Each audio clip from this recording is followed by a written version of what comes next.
Welcome, everybody, to Three Kobolds Gaming, where we, five normal-ish looking humans, attempt to play Pathfinder 2nd Edition. I feel like normal-ish is a good way to describe the looks of this. I'll take normal-ish.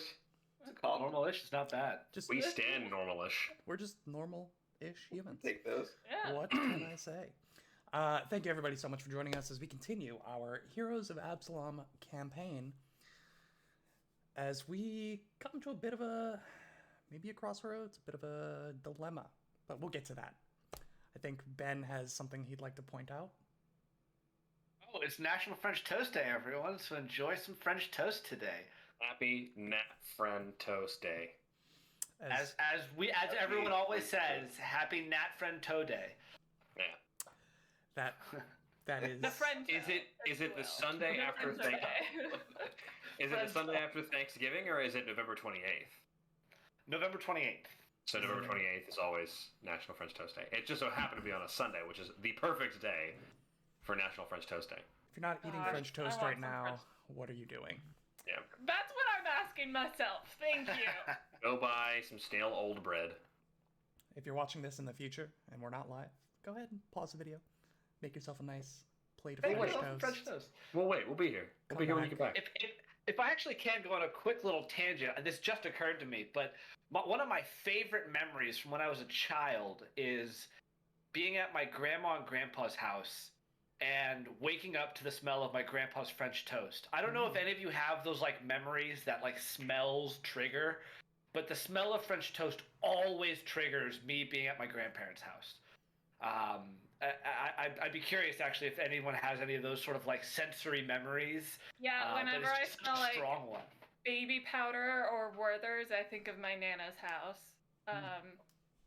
Also, like, the smell of, like, light mildew also makes me think of her house. That's good. That's good. You know, Baby powder or light mildew. Comparable. and Wow. Werther's. Don't forget the Werther's. Two It's, good, one less good. It's cinnamon buns for me. Christmas at my grandma's house is cinnamon buns. Yeah. A lot of grandma here. Honestly, I was gonna say grandma Listen, too. when we're thinking about, like, childhood memories and smells of, like, Yeah. and you have grandparents that you grew up Yeah. around, like, yeah, that's what's gonna happen. Smell is the sense that is most closely linked to memory in the brain. It is Yeah. a real scientific fact. So, Dan, no what were you surprise gonna that say we all about your have things. grandma? Oh, she smells like this flower, but the name of the flower is escaping me right now. Peonies, Uh, roses, huh? peonies, Everyone, rapid fire flowers, orchids, lilies, No. I think chrysanthemums, roses it again, starts with a C. Poppies. chrysanthemums. coriander. That's a seed. No, I can't remember, but every time, like I had Aries. this soap one time, and it was the scent of that flower, and I used it, and I was like, it instantly smelled like my grandmother. I was like, it like threw me back. It was pretty great. How did that make you feel, smelling like your grandmother? It made me feel nice, Oh, that's like good. she was there. That's good. We feel pretty. Good. Yeah, Wait, like she was there? Hold on. Yeah. What? In yeah. the shower? Like, no, it was hand soap. Hand soap. Oh, I understood. So. Benjamin, Ben, we're gonna need to I have a was talk. confused. Your mind We're gonna need to have a talk Gutter. after this. get that mind out of that gutter right now. We're scheduling an intervention. Shower. Well, Unfortunate series of misunderstandings that Ben took to think that Dan showers with his grandmother. Well, I'm just like, what? let me bring this back to Pathfinder, please. Thank you. possible. I want to continue a discussion that we had pre-game a few weeks ago, because I am lucky enough to have a number of current and former GMs, DMs also playing in my group. We had a bit of a discussion about story beats and to kind of continue on that. Role-playing games tend to, not always, but tend to be, for the large part, exercises in collaborative storytelling, right? And the majority, again, speaking in broad strokes, because there are tons and tons of different genres and types and ways in which somebody can play a role-playing game. But the majority that we think of, especially when we think of like Dungeons and Dragons and its various, like Pathfinder, its various offshoots, is you tell a story with one person kind of setting the tone and the world and playing out as the like NPCs and enemies and all that, and then you have the rest of the group as the kind of heroes of the story or the main characters. But in that kind of distinction, there are a number of different ways that a GM or a referee or a handler might portray themselves. And I wanted to hear from you all. I think it's pretty clear that, or I really hope it's clear that I tend to portray myself as an adversary, but I am still rooting for the heroes, right? There's, again, that can fit along a wide spectrum, but I tend to bark a lot worse than my bite, maybe, sometimes. And I feel bad when that bite hurts, like we had last session with 2 of you going down. Three, I think 3 of us went down. At one point. Went down. Yeah. Pretty crazy. But I just wanted to hear, because I think Jack is relatively similar, but I think Ben might have the most distinct from myself GMing style. I wanted to hear from you guys what you thought about how the GM or the handler or the person kind of arbitrating your opinions on it, things that you think work, things that you think don't, and how they kind of position themselves in relation to the heroes of the story. Ben, you want to go first? I'm still percolating on that question. I have some things, but Well, they're still building. I mean, I guess my first thought on it is, when I run games, I care way more about narrative-driven storytelling. I think the rules are there to serve the narrative, not the other way around. So I'm not someone who's wed to rules. Like, if there's a situation that something just does not make any sense, I'm fine bending it or changing it or having it be a little different. To me, that's not immersion breaking or anything. I much more care about what's happening in the game at any given moment. But as far as, like, you know, how GMs interact with their players, that's sort of more your question, I think. Yeah. Like, how do you like to, and how do you like on the player's side, the styling that you like to see, or what doesn't work? It's a very vague question, and I just wanted to pick your minds about it. It is a little vague. I think, though, I like really being able to set a scene, and whether it's through imagery or mood or tone, because maps are great and visuals are incredibly helpful, but one of the reasons I enjoy these games so much is, like you said, it's this collaborative storytelling. It's like we're all sitting around a campfire telling ghost stories to a certain extent, right? So being able to set the mood of whatever we're about to do, and like the tone and the feel of it, to me, is my favorite thing as a player, and what I try to do when I'm in the GM or insert title, running a game. Game runner role, yeah. Game runner, yeah, whatever. I'm curious. Go ahead, please. Yeah. I thought you were finished. That's just sort of my, like, I think at a certain point, all of these games sort of are just us sitting around a campfire telling stories, right? Like, it to me, that's like the core of it and why I enjoy it. I don't know if that makes any sense, but that's what makes sense to me. I'm curious what Emily Grace and Dan think, because Emily Grace has seen all 3 of us in a game master, game runner role. Dan, I've never GM'd for you. No, but which we'll have to fix, and you've had Ben with Delta Green, obviously, and then that's across systems even. So, and you played with Gray as a DM for Dungeons and Dragons in college, right? It was Griffin, actually. Griffin, not okay. Gray. Yeah. Even, He was even, Another- another- even more. Another one of our interesting. friends from the extended group He, from he college. is very much off the rails with his playstyle. Anything goes, really, as long as it makes sense. That was a lot of fun. I think, like, are there things that you guys have noticed, or are there particular styles that you seem to vibe with more or less? Or did you even notice this, or was it just like, that's a different flavor of ice cream, but I still liked the ice cream? So in addition to, sorry, I have caramel in my teeth. Unacceptable. In addition to playing with the three of you, I also watch quite a number of like Mhm. D&D shows Right. and Yeah. listen to podcasts. One of my favorite DMs is Abria Iyengar, Mhm. and she is very, very energetic and engaging and enthusiastic and encouraging to her players, and like always just wants them to do the cool thing. Like whatever they want to do, she's gonna make it happen. And like that just like fills my soul with so much like joy. But I also really like as well on the player's side the adversary role that Will often plays. And yeah, I mean like I'm too positive for this. I can't like I like everybody's.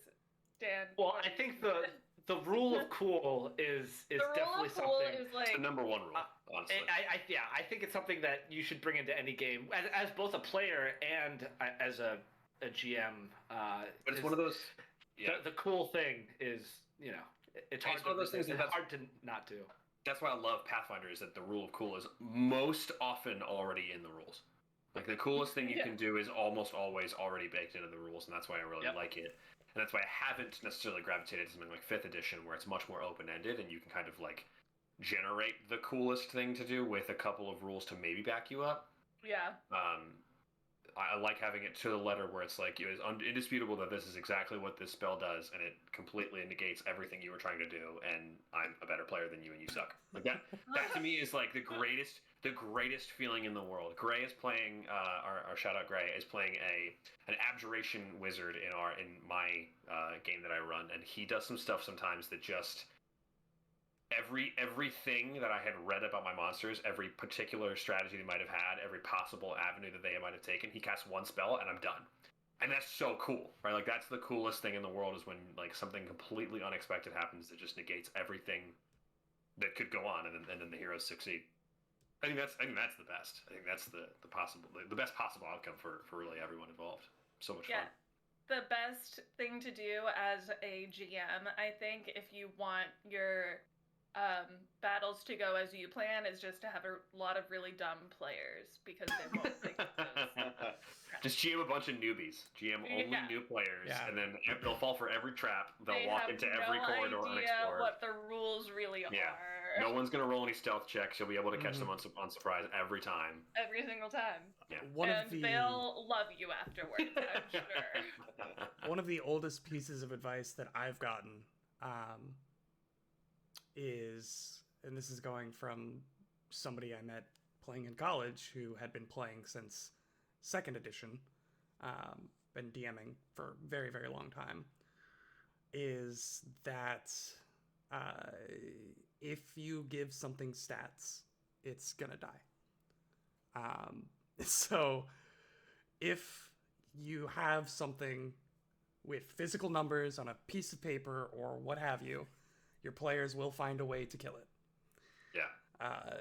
So And you need to be ready for that. by and you need to be extension. ready for that, right? Yeah. It doesn't matter, unless you are just exercising some kind of unnecessary fantasy power trip over your players, which is a whole other issue, If everyone wants a trip down that kind of lane, just browse any of the D&D related subreddits and find any post that says, "Is this cool GMing?" It's almost always not. Mhm. It's not. almost always really uncool stuff that somebody's GM or DM'd into their group of players. Yeah, that, and if you want something to go a specific way, just write a book, Right. Yeah. Right. Right. Don't play this game. Yep. This is not Yep. the avenue for that. Yeah. So, as we continue along our adventure, I think all of this is culminating into me saying that I enjoy keeping my players aware of the stakes. For better or for worse, I don't pull punches, and that will continue on. So be ready. Here's a punch. That's what he's getting at. Yeah. I would be more frustrated with you if you did than if you killed my character with the punch I felt was unfair. I would be more upset with you if you, like, not robbed, that's a pretty violent word, but like took a moment away that was very legitimate and cool, even if it meant the death of my character. That to me would cheapen the moment and cheapen the game that we're playing, in my mind at least. Yeah. Well, as we keep that in mind, let us jump back into the world. Yeah. Of Heroes of Absalom. I would just like to say that I disagree with Jack. I want Twinkle Toes to survive at all costs. Okay. Just pull any strings and punches you can. She will live forever. Yes, please. Just gonna write that down really quick. We return to Galarian. We return to Absalom in the Coins District, the Financial Commerce District, on what was a very celebrated day and is now a day that is filled with turmoil, with shock, with screams and cries of people unsure what is happening around them as we zoom into the face of the Penny and Sphinx Trust. We see the two Sphinxes as they flank the front doors, left open by Oski and Bastro's ingress. We glide down the main hall towards the back teller's desk, behind which we see another open door that we follow through. On the ground at the top of this staircase are two unconscious bodies. We follow over the rail and down. And as we turn down to face into the descending stairs, we see Twinkle Toes. We see Bastro standing over yet another corpse. We see Oski, face tentacles agape as he consumes one of the bodies at his feet. We continue down to the main vault chamber. Along either side, 4 heavy iron doors, and at the back of this long hallway, the massive iron double doors just cracked open now, revealing what could only be at least a foot of solid material, engraved and etched in a number of languages, and yet still penetrated by this gnome whose skill with a lockpick has apparently succeeded in defeating whatever mechanisms barred entry into the Grand Vault beyond.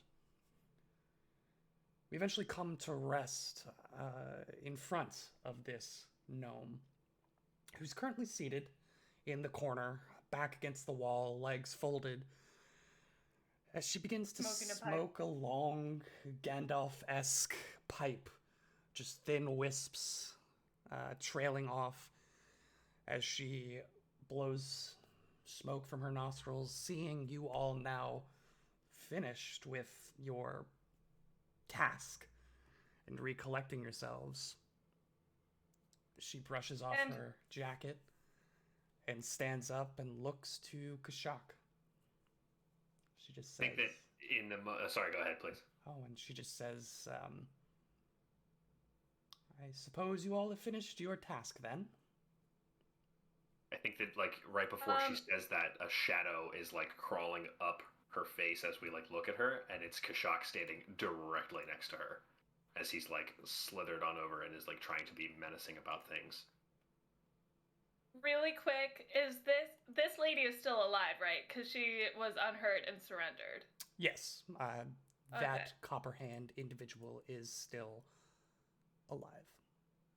Alright, Pastor I've would got- definitely like to take rope out of his bag and tie that individual up. Sure, she offers I've no got resistance. my sword like under her throat, all menacingly, like. She "Don't make any honestly moves." is not really registering the two of you. She is like looking over the top of Twinkletoe's head at her friend, who is literally being consumed in front of her. I think at this point also the tendrils recede back into Oski's neck and jaw, and Oski just passes out. Like he's just collapses at the top of the staircase, like body half draped over the now deceased Copperhand member. He's down on the ground. He's A out for the count. resounding metallic crash as Oski's fully plate armored body collides with the stone wall and the steps, falling down, sliding down a few of them to rest just behind where Twinkletoes is currently holding this thief at sword point. Pastor is definitely going to help Oski after he's done tying up the surrendered person. Sure. So he doesn't stand him up, but he like sits him up against the wall. I guess is You have Oski to be like healing knocked out? Basra. Let me check. Well, Well, I don't have before we any- do healing, Kashak really needs some, so we can handle that in a second. He stands over the gnome, just bleeding profusely. Yeah, he is beaten within inches of his life, as is Sheethra, but he is trying his best to stand hulkingly and menacingly over top of this gnome, and he's just like, his arms are hanging by his side, and his right hand, she just sees his claws flexing and releasing, just flexing and releasing. Once Bastro has the lady tied up, I'm gonna dash over to Kashak and pull out a lesser healing potion to pass to him on my way. He like isn't even registering that you're behind him. He is laser focused on this gnome. And if I can, I would like to hunt prey on her. Sure, by all means. And as he's kind of staring her down, he'll just kind of grumble to himself and to her. You're a strange person, aren't you? Coming down here and breaking in, and then watching your compatriots and friends be struck down by us. Kashak, I don't want her stat, but I don't think they were her friends. I think she was hired. She gives a little nod towards Twinkletoes as she's like craning her neck all the way back to look up at the lizard in front of her. She says, "That's correct. I was hired to crack the vault, which, by the way, I did, and wasn't really hired to fight anybody. You all seem like decent enough people. I don't see any reason that we need to be hostile to one another." Certainly not. But that, I think, relies on Except you. for the fact that... Oh, sorry. That relies on you telling us exactly who hired you and what they were looking for. Well, I don't think you'd be down here if you didn't know who was trying to open the bank vaults. But the Copper Hand is the one who hired me, if that makes you feel any better. It certainly does. And she just like looks down. See, no Copper Hand. I'm not with him. And she does a little spin for you. There is no insignia whatsoever that you've seen on the rest of the members of the Copper Hand that would denote that she would be a member. She says, I I was just hired to open the vaults, and I did my job, and they didn't even have the decency to stay alive long enough to pay me. So, Who in the Copper Hand hired you? Somebody had to know that you could do this. Oh, I mean, a few people know of me. I mean, not too many people in Absalom right now could have gotten through that. She gestures to the, Yeah, just you and Rolso and a couple others, right? Oh, you know Rolso. Well, I mean, she's been out of the game We've for a met. while. But, yeah, I mean, I wasn't their first choice, but I was a choice. And that's what gets you jobs, right? Now, as for who, well, I mean, he was just a gentleman. Didn't really catch his name, but said the Copper Hand had a job for me. So I came over to hear him out. We talked for a bit. Then they said they had a plan that we'd be able to get in and out in 5 minutes, as long as I could get the door open. And then we'd be gone and there wouldn't be any issues. Which apparently wasn't the case, but it's not really my problem, right? No, it certainly is your problem. I mean, do you not understand the situation you're in right now? Right, it seems like you're here to stop the bank robbery, which you've done. And I was here to open the vaults, which I've done. So since we've all completed our tasks, we can all just go home. At some point, yes. Where are you from, stranger? And where did you meet this person whose name you did not recognize or understand? Well, it's not that I didn't recognize or understand the name. It's that I didn't get a name. Just to clarify. But I was just hanging out in a little club. Might have heard of it. Called the House of the Plains. Just perusing the various entertainment options there, and my reputation preceded itself, at least enough to catch the eye of somebody who needed, somebody to jimmy a lock. What is your name? So which stranger? plane were you in this House of the Plains then, when this happened? I was just in the main hall. I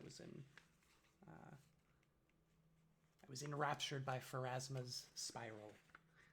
Just taking a drink and watching people be judged. So this gentleman you spoke to, could you tell me what he looked like? Well, I could probably do you one better. I could tell you where they happen to hang out. At least until... Well, you just... Is it the House of the Plains? Oh, no. 'Cause... I'm talking about their hideout. Then Where they again, hang out. you know, I wouldn't have any reason to tell you if you were just gonna kill me. What's your name? Well, I'm glad we're finally making introductions. My name is Kolo. Kolo Harvin, at your service. Could you spell that? Koloharvan.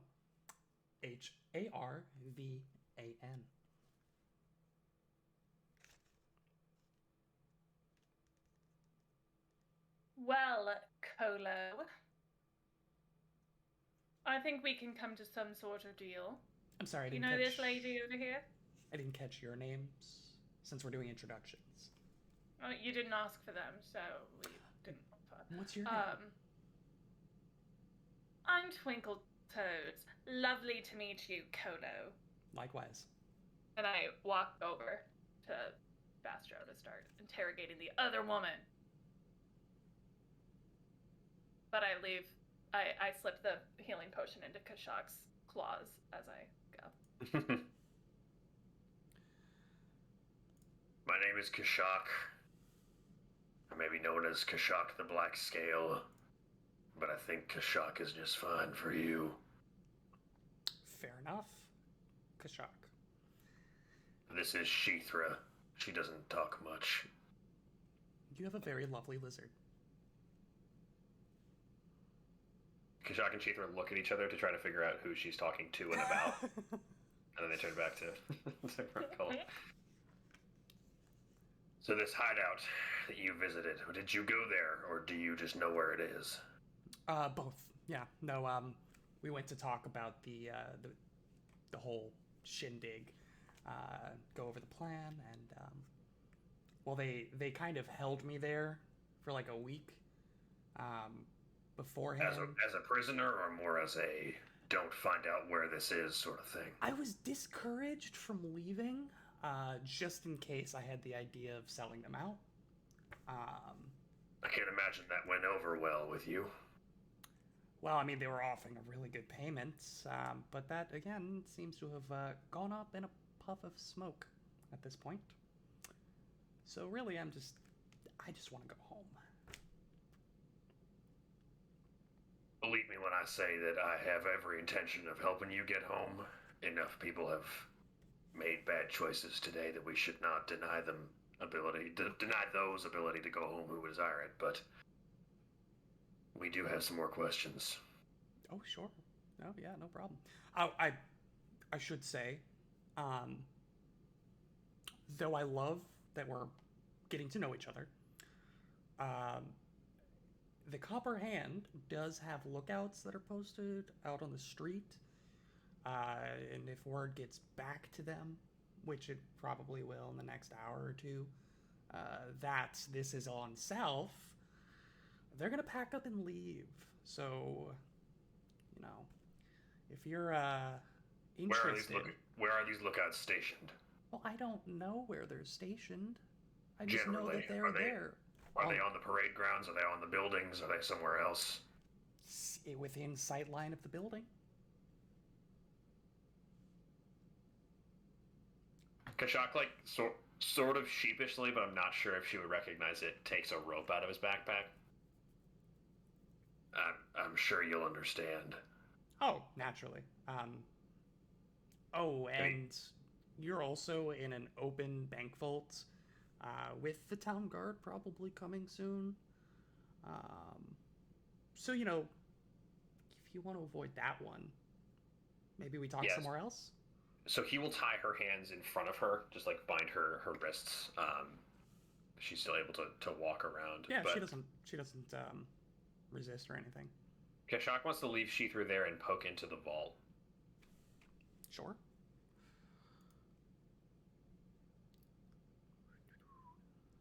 You kind of press open this just obscenely heavy door. You have to like Mhm. push with all of your weight, but eventually you overcome the inertia of this solid and solid object to reveal one large bank vault. You see a number of items. Let me just make sure. Drop down here so that the stream can see. You see a number of things, right? You see in the center there are two long wooden tables that just seem to be covered in a variety of chests, but you also notice a couple of golden bars that are stacked.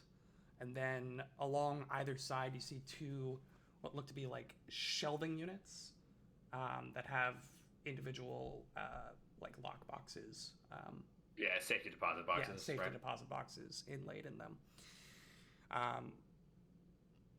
There are, contrary to the depiction, there are about 6 chests and an undetermined number, unless you want to take the time to figure it out, an undetermined number of gold bars. Are the chests like labeled, or are they just lying around? They're not labeled. They all look different, so it looks like these are like Okay. individual chests that are stored here, like probably from different patrons. But Yeah. they are all seemingly locked, right? So even Yeah. though you could take them, it would still pose a challenge. Could I give a perception check to see if there's anything in here that's not money or something that is like obviously what the Copperhand was trying to steal? I'm still very averse to the idea that they're just here to take as much money as possible because there are so many banks, and like if they were just looking for the most money, like why this one? I think there's something in this specific bank they were looking for and looking to Sure. get, but I'm not sure. Perception check. Yeah, go for it. That is a 28 perception. 28. Kashank, it's hard for you to determine. I mean, there are valuable things here, right? But you think that if there were something specific, perhaps it's in one of the chests, perhaps it's in one of the safety deposit boxes, without knowing specifically what they were here to get or what their goal was in robbing the bank. It's hard to say. I mean, there is more money, Right. whatever concept you have of it, there is more money sitting on this first table 10 feet in front of you than you ever would have thought to be even in the economy, right? Like, So this is maybe just the richest bank that they think they there could break is into. an obscene amount of money, and anyone who is, culturally adjusted to living in Absalom would understand that even taking one of these gold bars would set up the average peasant for life, right? So, Yeah, he will lift up one of the lids of one of the chests. the If they're the chests are locked. They're locked. Okay, Yeah. so he'll try all of them. Some have like Just see padlocks, that. some have built-in locks. They're all different, but they are all locked. Kashak will come back over and join up with his friends. Sheethra still kind of hissing and flicking her tongue out at the gnome every once in a while. While Kashak's been having that second half of the conversation, Yeah. I poured a minor healing potion down Oski's throat. Oh, and I'll go ahead and drink mine too. You said it was minor, so 1d8 plus. No, yours was lesser. I gave a minor to Oski. 2d8 plus 5. You're the homie. Yes. I Thank you. apologize. I can hear my dog going insane right now. So Oski drinks that potion and kind of comes to a little bit, and just looks like right next to him. He's sort of almost like touching the dead body, I think, still, and he just goes, no, no, no, no, no, and like starts just muttering to himself, and he's just sort of spouting off these phrases of regret and like shame, and his head's in his hand. And after a second, he like reaches into his bag, and Will, I have no idea what's going to happen right now, but he takes out the sort of crushed remnants of a juicy piece of cake he bought earlier and just devours all of it. Fear. Nice. EG, I did not catch what you said, but that's what Oski does. Okay. Twinkle Toes, like after pouring the healing potion, was like taking out her rations for him, like as he's coming to, and like probably just doesn't get it out in time for him to see it and take notice of it. Flip bar and a Gatorade are in Twinkle Toes' hands, and he's just eating Yeah. this delicious I looking think it's cake. have any of y'all ever had like just a really long day and you know you've got something just delectable back home? That's I think what's on Oski's mind right now is he's feeling horrible. I mean, he just had this sort of uncontrollable thing happen to him, and now he's feeling awful, and his sort of go-to way of dealing with it is just stress eating, and he knows he has this piece of cake in his bag. It's crushed, but he's just devouring the whole piece of a 5 gold cake, so I have no idea what's about to happen. Go ahead and roll me a d10 just for fun. D10, alright. This isn't 3. the cake you bought at the shop? It is. This is. Oh, It this is. is Three. the cake. Okay. Okay. You said 3, correct? 3. So, Nervous. it's strange. First of all, it tastes nothing like cake. Oh.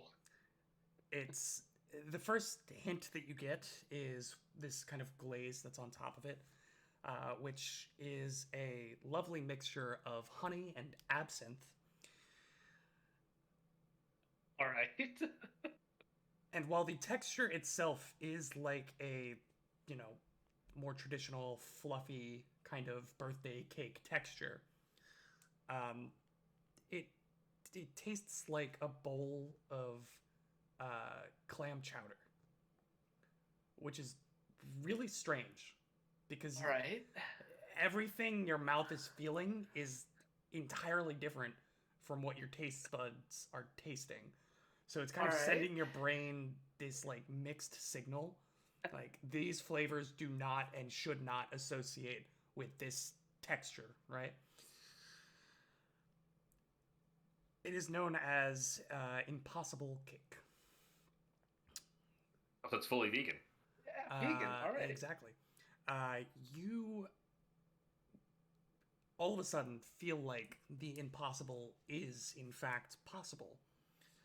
For the next 10 minutes, you gain a +2 to your deception checks to impersonate, as well as to lie to convince others that you possess knowledge about the type of item that this cake resembles. What? So you can lie to people about what the cake tastes like better, Why? because that's what the item does. All right. What a funky item. That's really fun.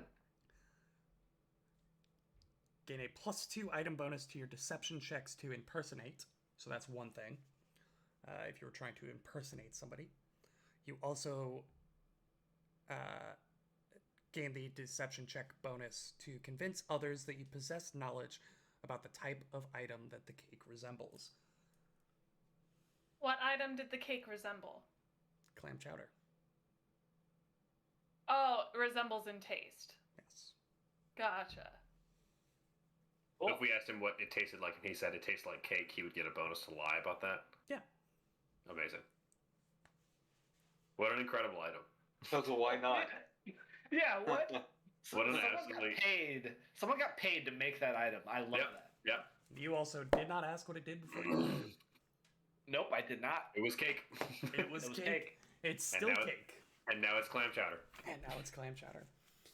It's No, actually it's honey still nut cake. It Cheerios. just tastes like. Clam chowder cake. It is cake. It tastes like clam chowder. Did we gag this lady, or is she just what is her aura right now? Her aura, it's purple. I didn't say what color is her aura. Tastes Is like she? No, her aura is the essence of purple.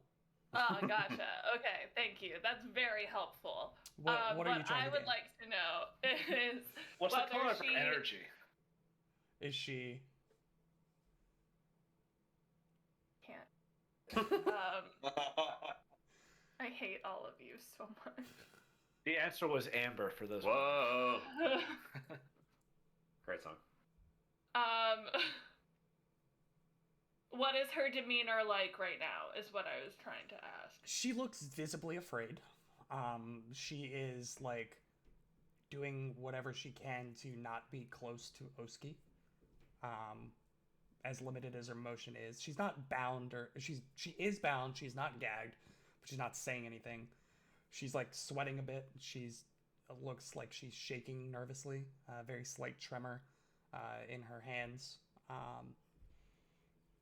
But other than that, it just looks like she's still got her eyes like laser focused on Oski and is like following his moves. She is. Bastro, could you take our friend a little further into the vault, please? Let's go, Oski. Bring your impossible cake. I meant the one that was straight up. Oh, that one. Sorry, Bastar's a little low on health right now. Oh, do you need a healing potion too? I have more. Nah, I'm okay. Thank you, though. Okay. And Yes. Bastard will what's- take the tied up person to the vault. So Just what's the? further in, just like a little ways away. Oh, so not in, okay. Well, Just- we'll move like right to here. Okay. So Next to the gnome, just to yeah. clarify, ladies and gents, you have been warned by this gnome that A, the guards are most likely on their way, and you are currently sitting in an open bank vault.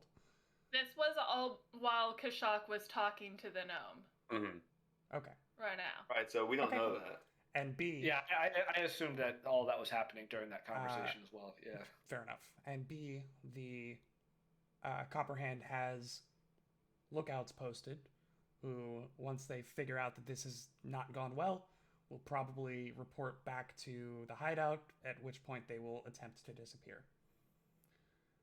What would you all like to do?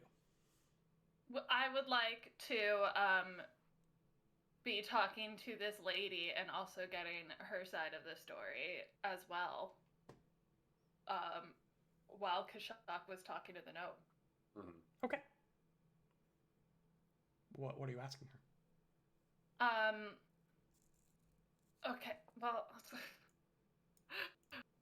where are we? Who's around? What's she like now that she's away from Oski? Like,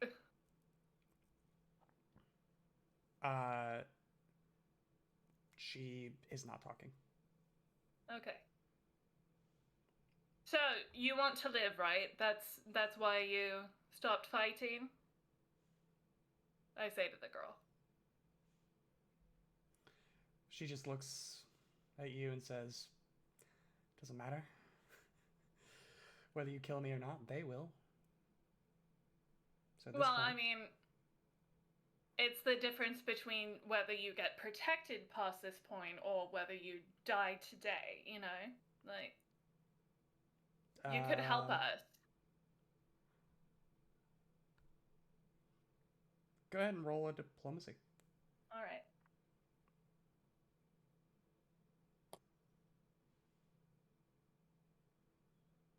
$19. 19. She just looks at you and she says, "I'll tell you what I know, but they'll kill you too."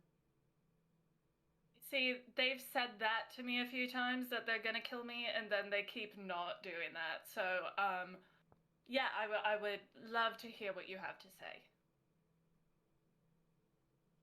Do you have a paper? A quill? Yeah, I take out both. She holds out her bound hands to you, like gesturing to take the paper and the quill. Okay. And then if you give them to her, she just begins writing. She writes down what looks to be an address. The entire time, Kolo is just staring daggers in the woman's back.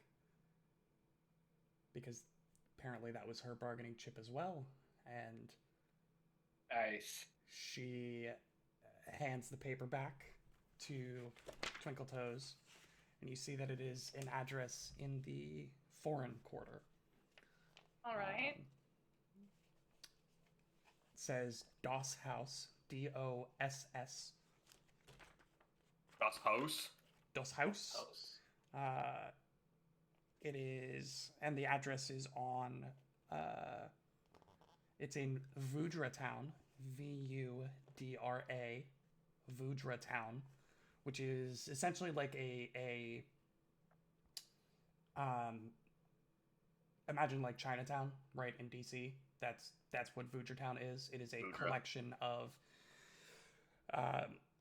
immigrants and nationals as well as expats of the nation of Vudra, who have made a kind of collective in the foreign quarter, which makes sense for the foreign quarter. Yeah. And it's an address on. Let me see if I can find it here.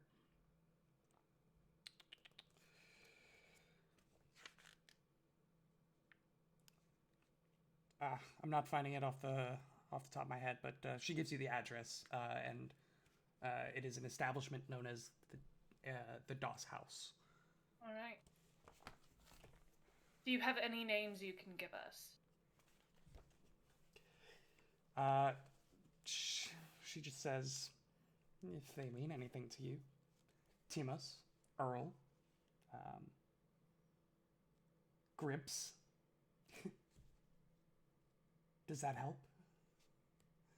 It might.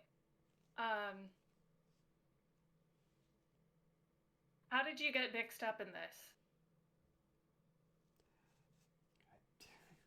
I needed money. I needed coin. Made some bad investments. lost some money gambling, and, well, here I am. Squid Game.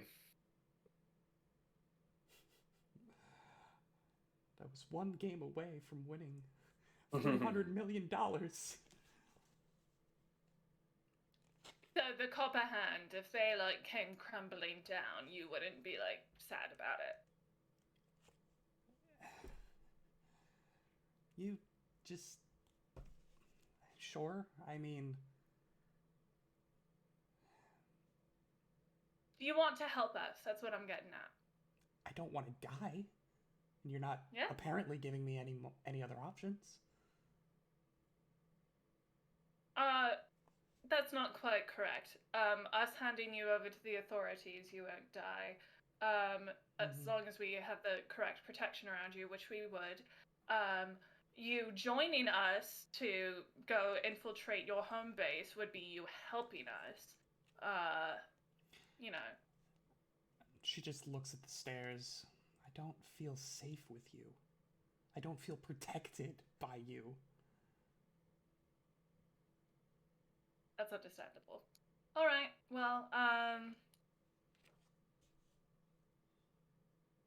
And going there, especially with you all, is as good as dying anyway. all So right. So we'll just- get some protection for you. Leave me here. Not us. At least in jail I'll have 3 square meals. Cool. That's what we'll do.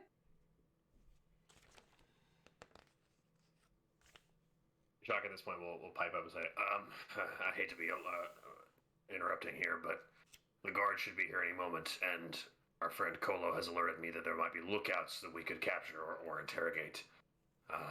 We are not sure where they might be, but it is perhaps best for us to leave now. We should All right. definitely check out this address. I think if they catch wind that this all went south, they're gonna leave. You know, they're gonna leave forever. So I think we should check it out like first thing. As soon as Yeah, we leave. I agree. Are we leaving these two tied up upstairs then? What? Yeah, we can leave them tied up. We don't really need them at this point. Kolo just looks to you and says, or you could just let me go. I am not in the Copper Hand. But you did work for them, darling.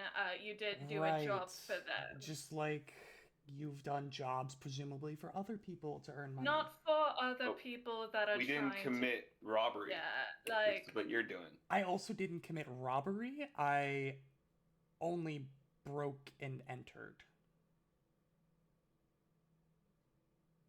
Just so we're Well, clear. that's why. Nice You're sense staying motive here. on her. What's your perception? +10 now. 28. I mean, she's seemingly telling you the truth. She has not stolen anything. She has merely broken into the establishment and entered into it. Yes, I understand that. What else are you Does- looking for? How panicked does she seem right now? Like, or is this just like a man, it would be a bummer to go to jail type thing? Or like, is it like a, I can't go back type deal, you know? Like, She's obviously trying to deflect away from just being left here for the guards to find.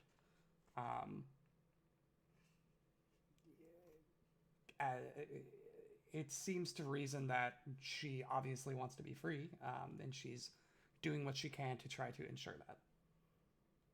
Shock will stride over as this kind of last part of the interrogation is going on, and he will put like an arm underneath of her, a hand underneath of her arm, like right where the shoulder is, and just help her kind of stand up. Oh, I advise you come with us and help us perhaps know where the lookouts are. Yes? I don't know where the lookouts are. I thought that you mentioned that you knew exactly where the lookouts were. I said there were lookouts. You'll know You're right, better. Kashak. Maybe we should take her with us just in case. We'll leave the other one tied up. She could at least be useful. Okay. All right, we're going. I guess we're going. So As Kashak will take the Kashak gnome with her. He's not drags gonna her, like yeah. drag. He's not gonna drag her. He's just Okay. gonna like recommend that she follow us, still kind of bound, but then obviously leave the member of the Copper Hands behind. The member of the Copper Hand will leave upstairs tied to the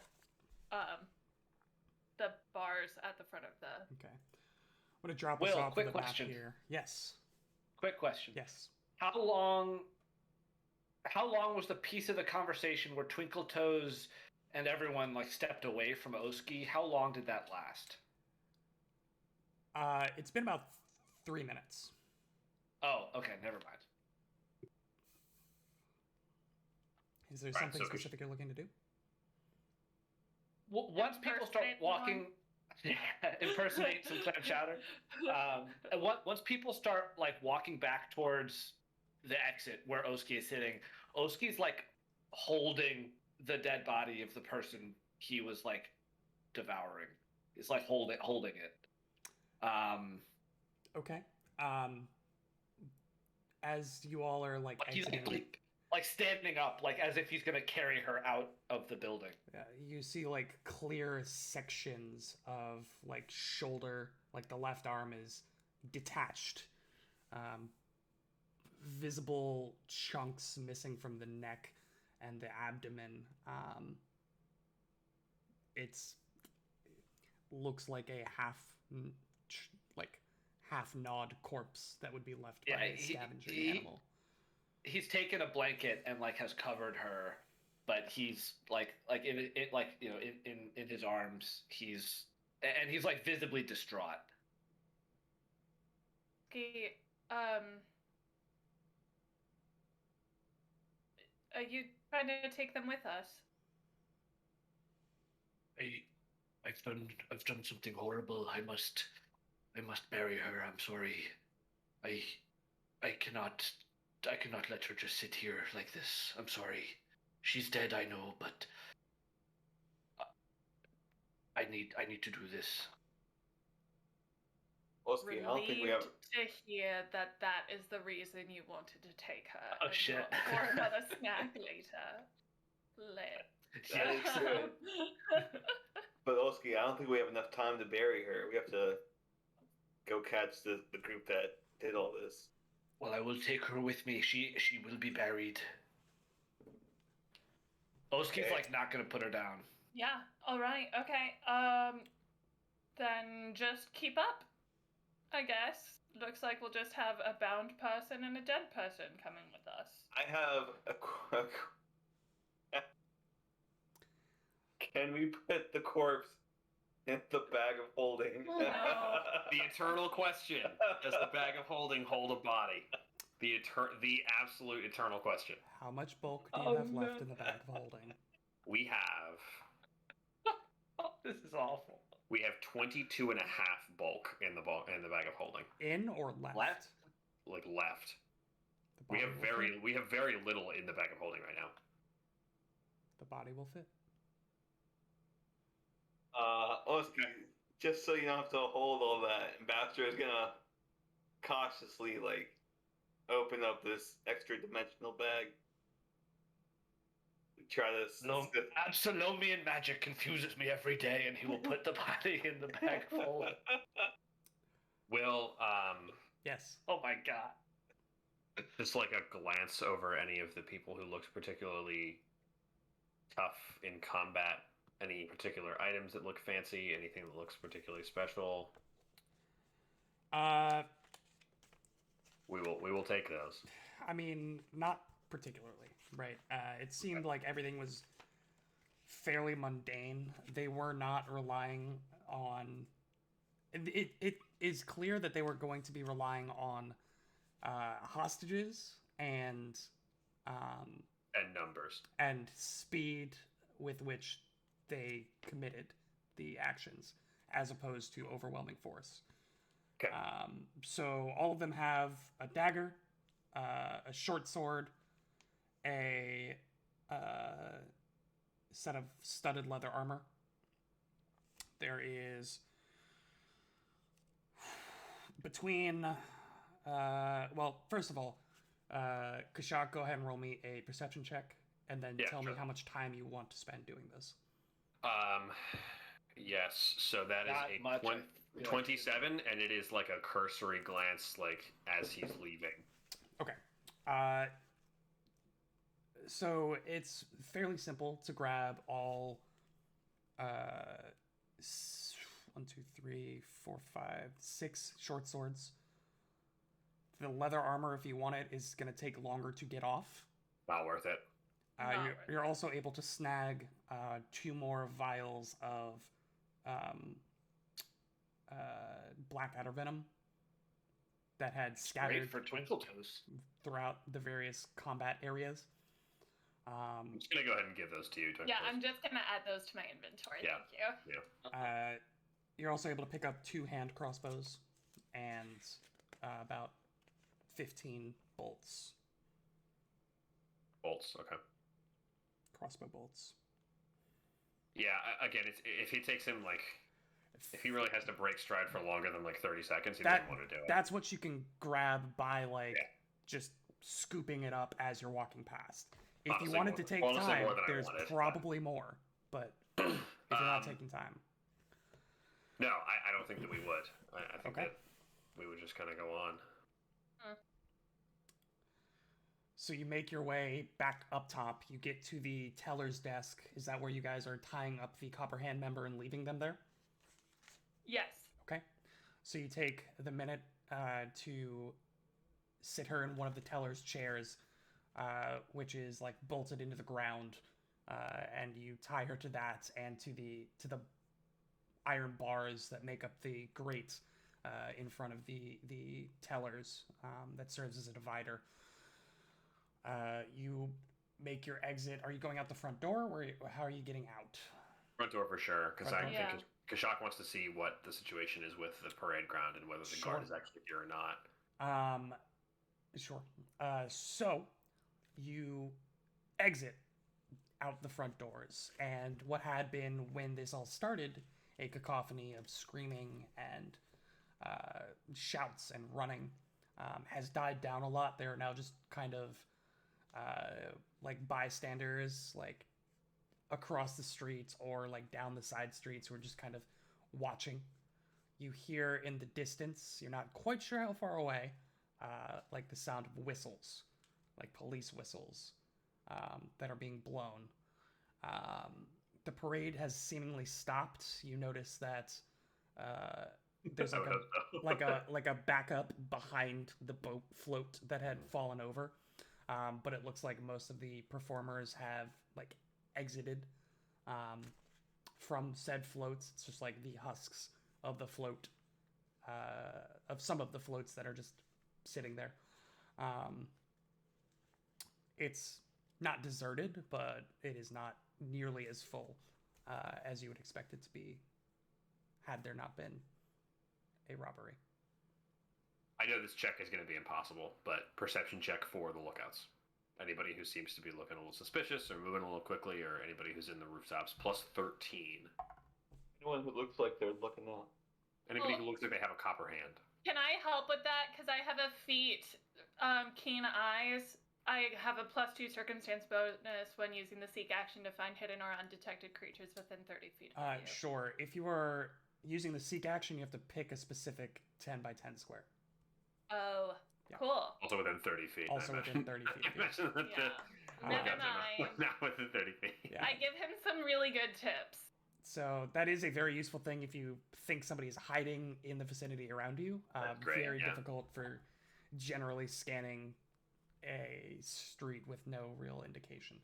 So you said plus 13? I Did you did. want to, Twinkle Toes, did you want to try to aid her? Or aid him? Sure. Or did you want to roll your own? I want to try to aid. Okay. Go ahead and roll the aid. Yeah, I got it. 24. 24? Okay, so Kashaku is up to plus 14. He's rolling a secret check there. Okay. As you exit, it's very difficult to tell. But Kashak, you think you see from one of the windows that's across the street, like 150 feet away from you, that there's just this like slight close as it shuts, like as you walk out into the sunlight. That's really all you're gonna get off that. There was a door of a building. Like across the street. like a second story window that shuts as you're exiting onto. That's like nothing to go off of. He'll start like, sort of lazily walking over there, like mindlessly walking, as he's like just sort of paying attention to the window and seeing for any other particular movements. What's the building it's attached to? It looks to be a townhouse, like a row of townhouses. Residential. Okay. Mhm. He'll keep going towards that building, beckoning Sheethra towards him, and he just like will sort of turn back to him and say, "I think I saw something. I'm not sure. I have to look at it." There are still police whistles going off. They appear to be getting closer to you. You don't know how far away they are. Furthermore, there are people who see you walking out of the bank. Yeah. After it has been broken into. We should get going, like now. Yeah. Kashak, I appreciate what you're doing, but we need to go to the foreign quarter before they skedoodle. Right. Okay. I'm sorry. Yeah. Yes. Especially if that lookout was going to report, you know? Let's go. Should we split up and meet up at the Doss house to divert anybody chasing us? Kola will pipe up. I can lead you. Might be able to get there a little faster. You know, if you're rather than just searching blindly, and then when we get there, you can just let me go.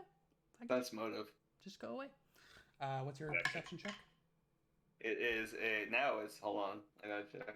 Plus 14. A shock will do the same with a 13. I'm sorry, it's plus 12, not 14. Crazy. Both of you rolled critical successes. Nice. 18 and a 19 on d20s. She apparently is getting more and more desperate just to be done with this. She thought she had some leverage with the address, but that was given away by somebody else. So now she is attempting to get on your good graces by leading you there faster, right? Because she senses that there is some kind of time commitment. Now she knows exactly where you're going. She's trying to use that as leverage to just be done with it. The shock, while still hunting this prey, will stride back over and then with single claw just cut the rope that he has bound her with. If you betray us and you try to get away, I will find you. I mean, I'm looking at it this way, right? If you end up winning, I don't have to worry about the copper hand anymore. And if you end up losing, you've bought me a little time. So let's do this. And she just starts jogging. I take off after her and am literally it's like I'm sort of leading the way a little bit up on the roofs, a little bit, but I'm not, Oski is very much taking the back, and he's huffing and puffing. Sorry, everyone, I just ate delicious clam chowder. You have to give me just a moment. I feel it in my stomach still. Oski, you didn't eat clam chowder. I saw you eat a cake. I Are you lying? Deception check against his will DC. After his It's my will DC? Okay. I got it. 17? That is a failure. Ah. You're not getting one past me, bucko. You have not Oski has not successfully gaslit Kashak into believing that. Wait, no, I'm sorry. I only added the +2. I didn't add my deception modifier. That's a dirty 20, actually. Failure. Still failure. Okay. Yeah. Will DC 23. Okay. I was not even close there. Not getting one past old Kashak. He knows a cake when he sees one. And Oski just sort of winks at Kashak from way behind him and is like, okay, I'll catch up. Just don't worry. Okay, I'm right behind you. So, Twinkle Toes, you're taking off along the rooftops and you're trying to lead. You might, as you get on a straightaway of a couple of, streets that are just straight shots, you might pull ahead, but all of a sudden she just darts down and makes a turn and you have to kind of make a quick adjustment. It's more like I'm going ahead to make sure we're not running into police as we... Sure. And you do a pretty good job of checking it out. You're able to spot like one or two intersections where there appear to be like not blockades, right? Because there isn't any real organization yet, but definitely like watches that have been posted, and you're able to like guide the group around. It does take you a good. Well, let's jump back to the map of Absalom here, as I take only myself to the map of Absalom. Here we go. So, you all are currently in the coins. This is the Grand Bazaar, right in the center here. That's where you did all your shopping. The incident that you are fleeing from happened just near this corner, this street corner right here.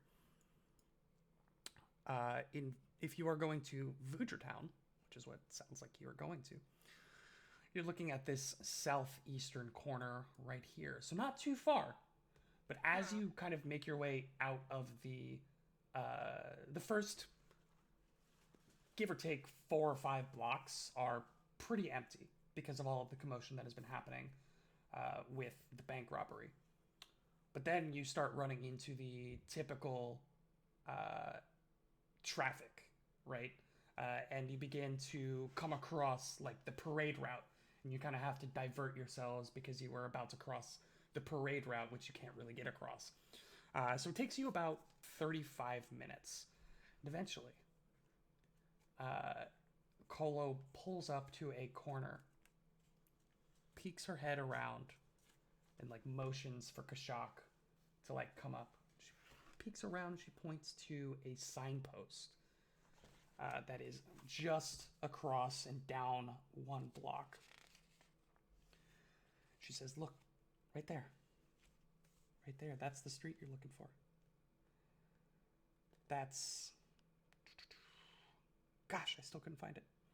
I tried so hard. And got so far. That's Richmore Street. That's Richmore Street right there. Richmore Street. You just go down there, you look for the Das House.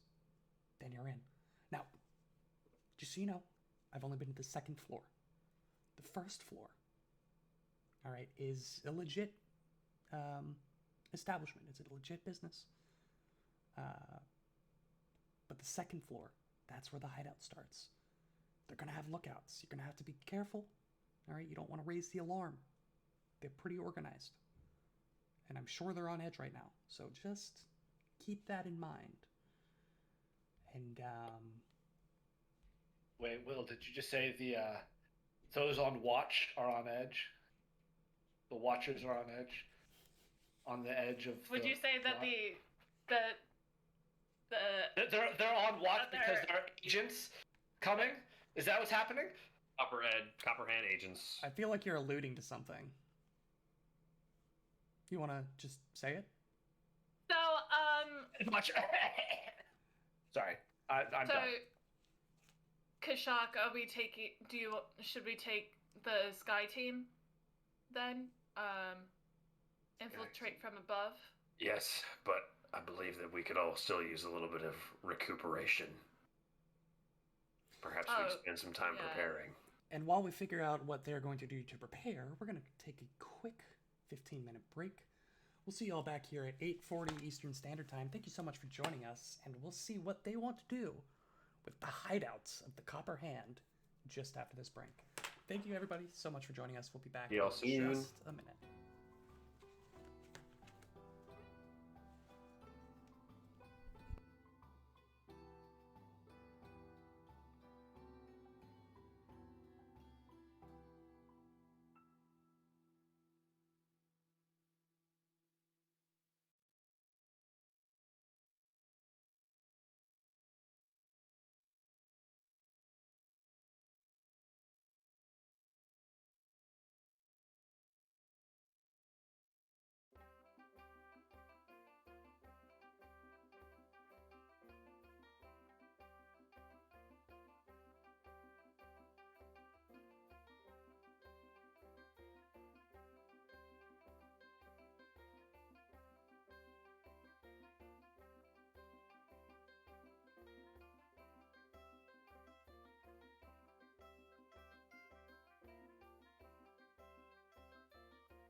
And we're back. Now, first thing I wanted to do was to apologize to literally everybody for the past 40-something episodes we've been doing this. All of the demarcations of the various districts have been hidden on my GM layer of Roll20 and have not been shown. Oh, wow. So I've fixed that so everyone can see how the districts break down in Absalom and how like where the different quarters are, all of that good stuff. So Oh, I thought you were just being super secretive. no, I could see them so everybody could see them, and that's how the world works. Right. So If down you here, can't see me, I can't see you. exactly. I, as a GM, have no object permanence, much like a small child.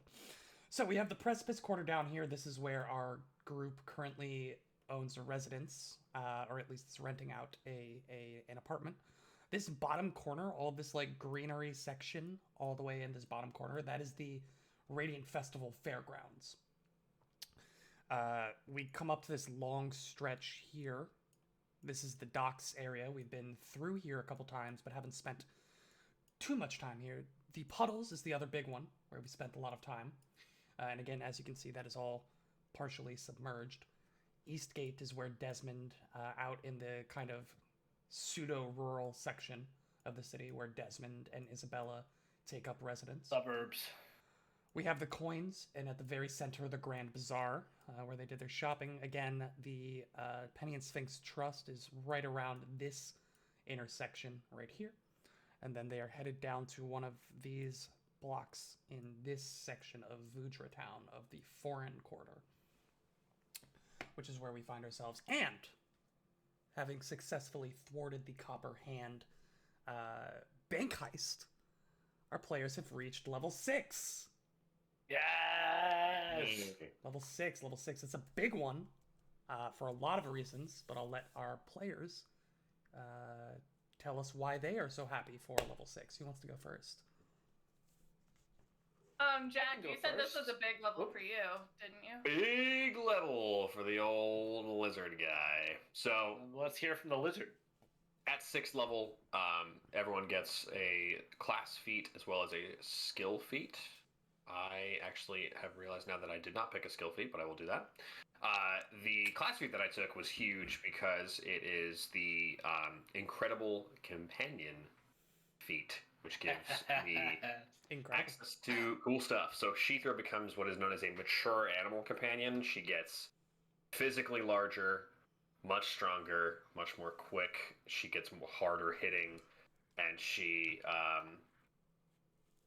just gets better overall. She's becoming more and more talented. The perhaps coolest thing about this feat is that during an encounter, even if you don't use the command on animal action, your animal companion can still use one action that round on your turn to stride or strike. That's Insane. Cool. Sheethra You no get- longer needs. Oh, yeah, you get a fourth action every turn. I get a free action. Exactly. Which is so cool. That's huge. And then for those who might have forgotten or not remembered, we are using the free archetype variant for our games. So I assume we'll all go through what feat we got from our free archetype. As Kashak has the archer archetype, I took double shot, which is traditionally a fighter feat, but it allows him to shoot twice in blindingly fast succession. I make 2 strikes against a separate target, each against a separate target, at a -2 penalty, but both have the same bonus. Attack modifier? Oh, Yeah. Is that It's- one action? That's cool. It's 2 actions, Okay. but it's 2 strikes with the same highest attack bonus -2. Yeah. That's similar to how Rapid Shot might work in First Edition. Cheating the economy. Yeah. But yeah, so I get it would be a +13 for 2 different strikes at this level, which would be Yeah, huge. so not something Wow. you're doing all the time, but definitely useful for thinning out crowds. Yeah, because I've noticed that Kashak is pretty poor at that. Yeah. Rangers in general like to, here's my guy, I'm going to kill my guy, and then I'm going to kill the next guy. So having a little bit of like area of effect or multiple target selection would be a huge bonus. if Yeah, we no, can- that's awesome. if we can achieve it. And so the way we're, just as a small caveat to this, as we're leveling up, they will get all of the benefits of everything they would have, except for, and they get that immediately, except for a few specific instances. For instance, their maximum HP will increase, but not their current HP. If they have spell slots and spells that they would gain, they now know those spells and they have those spell slots as if they were expended. So, for instance, Bastro, right, has more spells known, but the number of spell slots that he had stays the same once he rests. It'll, his maximum goes up and he gets all those spell slots back. Specifically for Sheethra, because she technically would get larger, that just doesn't happen instantaneously, right? He needs time to molt. She'll once they take a rest, Sheethra will molt, she'll grow in size, and then get the benefits of that, and her damage will go up since she has a bigger bite. You know what I'm also noticing as I'm looking at skill feats? I don't believe that I gave Kashake a skill increase at 5th level. Oh. Interesting. I'm pretty sure I didn't do that. So go ahead and take some time to figure that out, and we'll move on to the next player. Who's next? The 6th level, it's a big one. Come on, guys. I'm good at the game. And I'll go next. You were trying to go, yeah. Sure. Go for it, yeah. So mine's pretty quick. So I want to try and figure out the crafting rules of this game and figure out whether or not they're as bad as I think they are. So I have a lot of Oski feelings. Continue. Oski is an expert crafter, Sure. and that's mainly for repairing his shield because I use shield block all the time. But I'm curious about crafting more things than just fixing a shield. So I took magical crafting as my skill feat to then be able to craft magical items. And I think that includes things like runes as well. That'll primarily be a downtime activity if we ever get that in the near future. But I'm excited to potentially explore that. That's more of a later thing I took. For my class feat, I'm so excited about this class feat. It's called... So first of all, I want to say I had the chance to take Attack of Opportunity at this level. It's something I'm considering taking later, but at this level, I just didn't feel like it made sense right now. I already have a lot of things I can use my reaction for. Eventually, I think I'll be able to get something where I can use multiple reactions, and maybe I'll consider Attack of Opportunity then. So I took Shield Warden, which is such a great feat. And essentially, it's something that I'm a shield ally champion. That's my ally. This lets me shield block for other people if I'm adjacent to them, which is so good. That's so cool. So, like, if I'm standing next to Twinkle Toes, I can shield block for Twinkle Toes, which is good because my shield block is better for damage reduction than my champion's reaction is. So it's a boost in that regard. And then for my free archetype, I actually don't think I've discussed my free archetype since I'm the newest character on the show. Oski is at least. I have the Sorcerer free archetype with the demonic bloodline to sort of represent Oski's taint, as he would call it. And at this level, his demonic taint. At this level, one more time. Your demonic taint. You're welcome. At this level, he gets. I chose the basic spell casting archetype feat, so I now have some access to spells, which I will not reveal. But I now have Did you at least choose second them? levels. I did choose them. I have a second level spell and a first level spell, in addition to some cantrips that I've had since the beginning. Very cool. Very cool. Ben, are you telling me that you're going to reveal your taint to everyone and not the full details of it? Yeah, dude, that's exactly what I'm telling you. Since you're speaking about crafting, Gotta keep some things private. I do have a quick note for Ben about crafting. The magical crafting does let you craft magical items. However, you need to know the formula for them. And you can purchase or acquire formula as you would any other item. I did see that. Yeah. So you gain 4 common magic items now, but that doesn't mean that you cannot purchase or subsequently find magical formula for other items to craft them at a later point.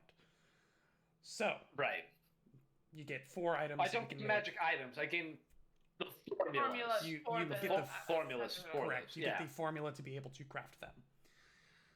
So you get 4 Which of those. I now. have not selected those So yet. But you have plenty yeah. of time. Again, that crafting is something that does require downtime, so you've got plenty of time to pick Yeah. those. And it gives you 4 common, but they also come in uncommon, rare, and legendary.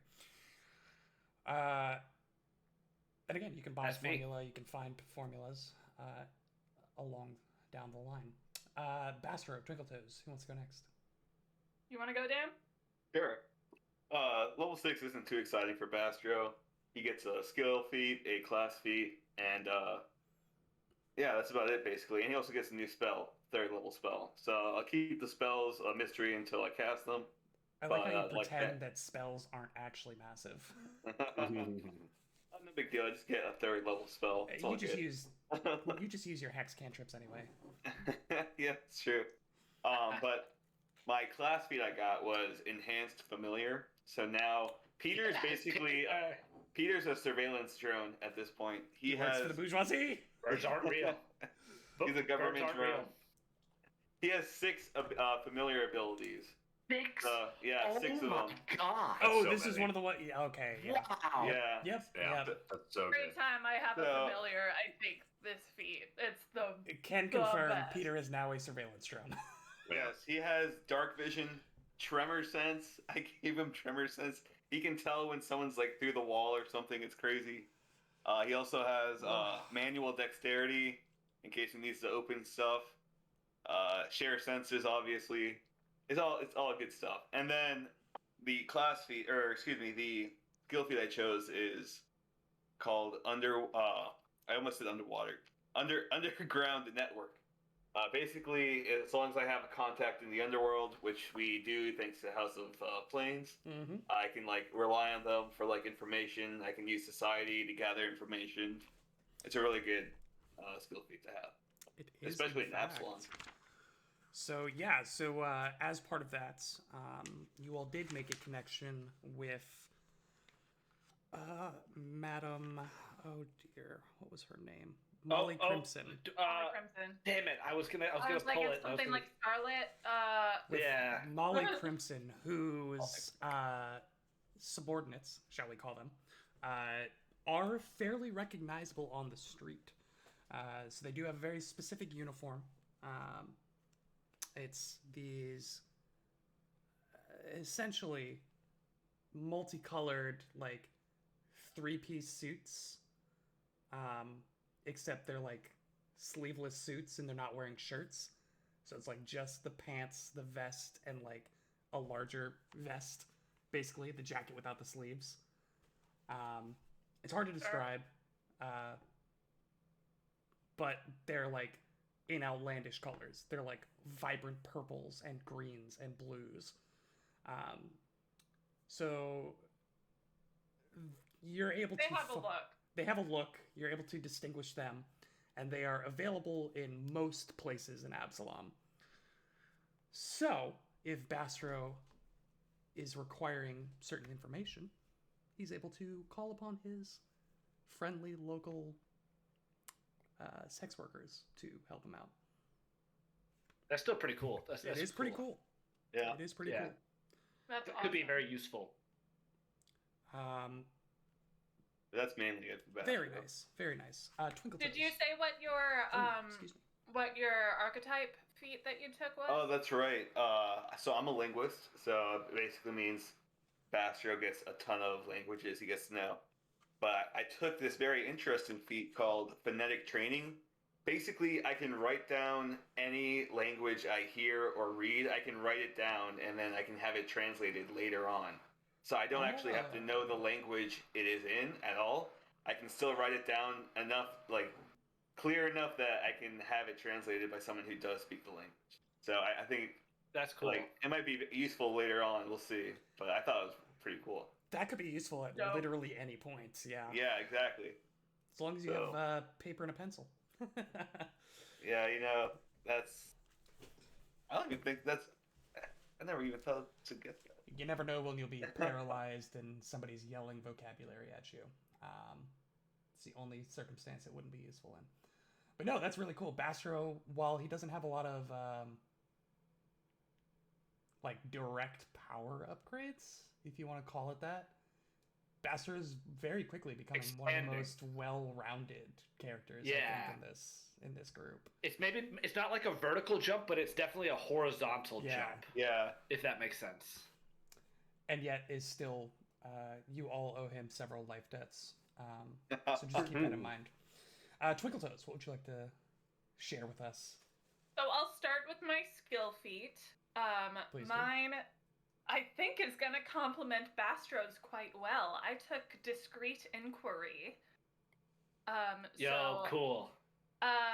What this means is that when I am trying to gather information, I can hide the true subject of my inquiry among other topics of little Ooh. interest to me without increasing the difficulty of the check or taking more time to gather information. That is really Anyone- interesting. Yeah, anyone trying to gather information to determine if someone else was asking around about the topic in question must exceed my deception DC or the normal DC to gather information about your inquiries, whichever is higher, or else they don't learn of your efforts. Mhm. So yeah, I'm excited about that. Yeah, that's very Um, like intrigue related as we may get into, you know, that cat and mouse game of diving into subterfuge and gathering information. That's really cool. Yeah, between the I'm two of very you, that's excited. very good at gathering information, which can be big. My archetype feat, for those of you who don't remember, I am the vigilante archetype.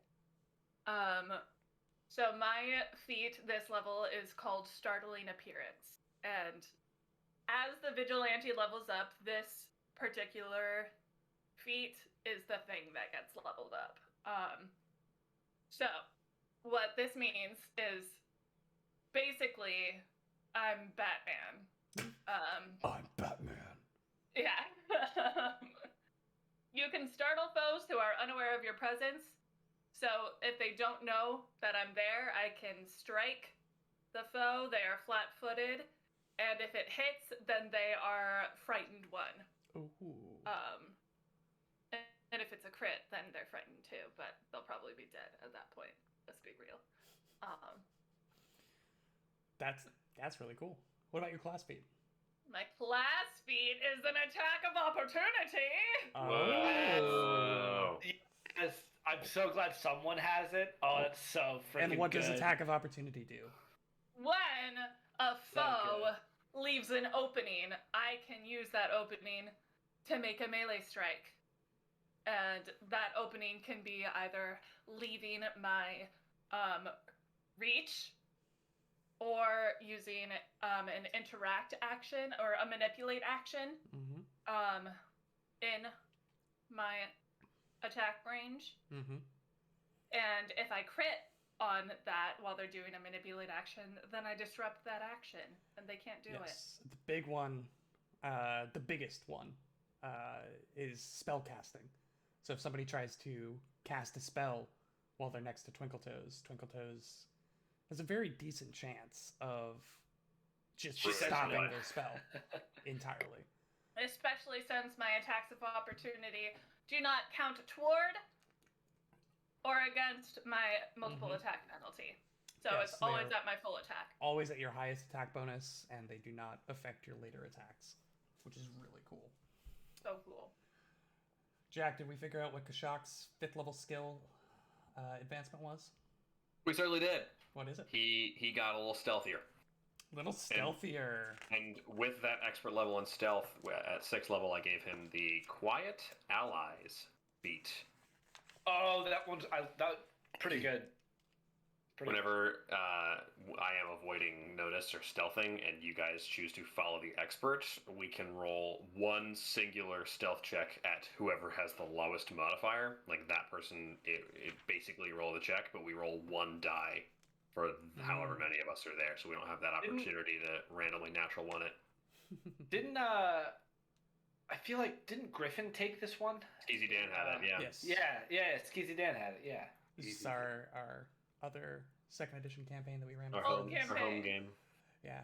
No, that's really cool. So, we come back to Vudra Town. You all are now at the corner of Richmore Street, which, as you come to it, is now a bit ironic. Vudra Town, while no means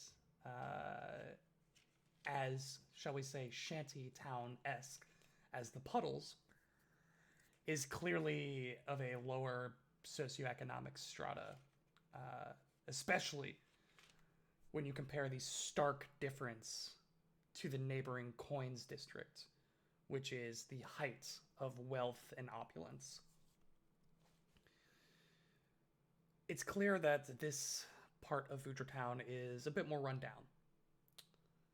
You see the telltale signs of tenement buildings all around, of homelessness, of a somewhat struggling populace. And yet you find yourself on Richmore Street. You look down as Kolo points around the corner. She says, that blue door, just down there, about 6 houses. That's it. That's the Das House. It's right there. And again, they're on edge. I'm sure they've already heard. They're probably making preparations to leave. And I do have a bit of a favor. And she kind of like slumps her head down. One of my friends is in there. And she kind of like looks back up to you all. His name is Gribbs. While I was kept there, he was the one I was kept with.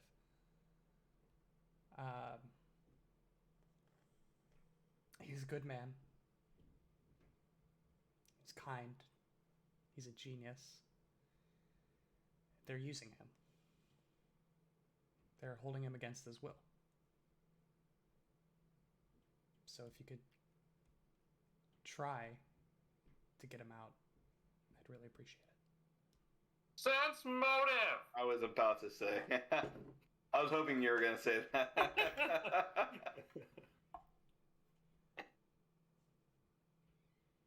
This is the first time that you've seen her drop the facade. She's been very kind of professional, very standoffish, very deflective. This is the first time you've seen her like drop her air of bravado. And she seems to be genuinely asking you. Really be a person, a true gnome. Yeah. You gather that while she was kept there in the hideout to kind of keep her from, ratting out the group, they were kept in the same place, and she grew fond of him, and he's also being held there against his will. And she'll even say he makes.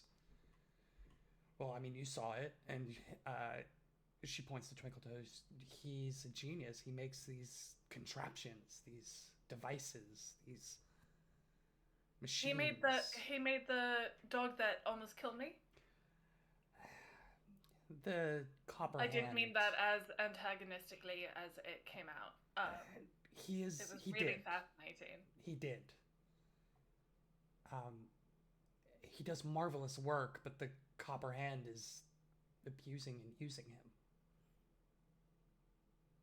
So Well, we know. Well, I when we see him. personally will not stand for that. I'd appreciate it if you helped him out. He's on the second floor. The only floor that I've been to, where I was kept.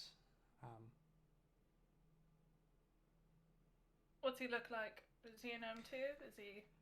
No, he's a human. He's, I mean, average human height. It's hard for me to tell, if I'm gonna be honest. Oh, I totally know what you mean. They're all just giants. But he's got glasses, messy black hair, olive skin. So he's Harry Potter. No, he doesn't have a lightning bolt on his forehead. Not yet. I think that's a different Harry Potter that you're referring to then. Okay. What would you like us to do with Gribbs? Just let him free and give him... Should we tell him where to meet you, or... I mean, if you just get him out of there, I'll find him. Okay. Just... We'll tell him. again- We'll pass along the message. He's too nice and he's too smart to know what to do with himself. And if they keep... Eventually, he'll stumble across something that'll be great, but if he's being used by the Copper Hand, it won't be for good. I'll tell you that much. The last thing that any of us want is the Copper Hand receiving any more assistance or, as you said, technological discoveries that are great in nature. We will get him out, and we will make sure he comes back to you in some fashion. Thank you. I do appreciate it. That being said, every bone and part of my skin hurts really bad, and Sheethra hurts as well. You Yes, skin. I believe I need about 40 minutes to heal myself back up. Yes, multiple parts of my skin hurt from that thing that kept cutting my skin off. I am close to death What? currently. Okay, so I want to be very explicit about how much time we're taking.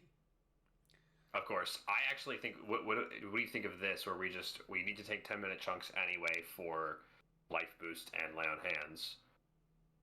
So I mean, we can just like declare we're gonna take another 10-minute chunk, and then you can tell us if something happens in that 10 minutes, or if that 10 minutes goes by normally, Mhm. or you can tell us like how long we have before something happens, and then we can. I choose want to you use to that tell time. me how long you guys want to take. Because And obviously, what you were like, we'll- doing during that time. Obviously, so what Kashaka's going to post up and take watch of the building, and if anything happens in the building, we're going to drop everything and go deal with that. I think that's the move, yeah. So we just need to know like roughly how long in the interim that is. Which again, we can just take 10 minutes until you say that there's something happens, or you can tell us like you guys have an hour. Do what you want. That's up to you. We're gonna go in 10-minute increments. Okay. Okay. Because does anybody have I- anything that's I- not I- 10-minute increments? Like we have. Well, I Mass want to Magic also start. I'm out of focus spells, so I need 10 minutes just to get a focus spell I to then I use it. appreciate that, yeah. And this is Yeah. something that I Yeah. wanted to talk about. Yeah. Yeah. So we've been doing a very basic version of refocusing. And I want to point that out at the beginning. So if you read all Is the it- way through the refocus activity or the action, it restores one Go on. focus point to your focus pool for 10 minutes of refocusing. Now, depending on how you gain your powers, this happens in different ways, whether it's praying, whether it's studying. However, there is an addendum there. Specifically by the rules, these deeds can overlap with other tasks that relate to the source of your focus spells.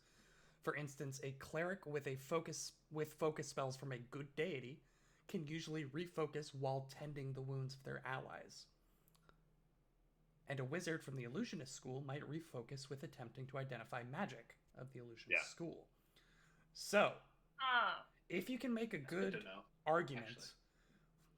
for overlapping two 10-minute activities, for instance, treat wounds and refocusing, in Bastar's case, I would allow that. So if you can make a good argument for why this activity would be considered refocusing, if you're not doing something that requires a focus spell, obviously. Additionally, if you can't and you want to keep the flavor the way it is, no one will judge you for that. Yeah, If you just want sure. it to be the way it is, but if you wanted to do something and make it work, I just want to point out that you do have the option that's potentially really cool to know. to overlap 10-minute activities with a refocus to gain focus points. In back. this situation, Oski has nothing that I think that he could do. That's fair enough. In this situation. Mastro threw away his healer's tools after Yeah. Dr. Forsyth died. Yeah. So Tossed him into the sea, screaming at the top of his lungs. I throw you a bone and you crack it in half. I'll never heal again normally without magic. only magical healing. So, starting from the top, Kashak, you are just blanket percepting, correct? Watching the streets. Yeah, taking watch. Yeah. Okay. Twinkle Toes, is there anything specific that you're going to be doing? I kind of want to scout a little bit. Okay, so we're gonna handle that All right. concurrently. We'll come How are back your to that. HP points? Yeah, how's your health? 27 of 78. You're fine. 77 of 78. 27 of 78. Basically full Oh, health. that's rough. Oski, Not like a third. your first 10 minutes is refocusing, yes? Yep, I'm gonna refocus for 10 minutes to Bastro. get a focus point. First 10 minutes. refocusing. Okay. Kashak, go ahead and roll me a perception check. This will be the perception check until something happens. So this is an important one. This is the whole jam. Okay. For you, unless you decide that you want to stop and do something else after. Oh, so this is like hero point worthy. Okay. That's Definitely hero what This it is- sounds like he's This is to gonna represent have. the My average. entire watch until something happens. Yeah. Yes. Okay. Or until you decide you want to do something else. You know what? I'll take that. That's 22. Okay. Gonna write that down. Twinkle Toes. It was a natural 9. I feel like you can't hero point a natural 9. Yeah, middling roll. Yeah.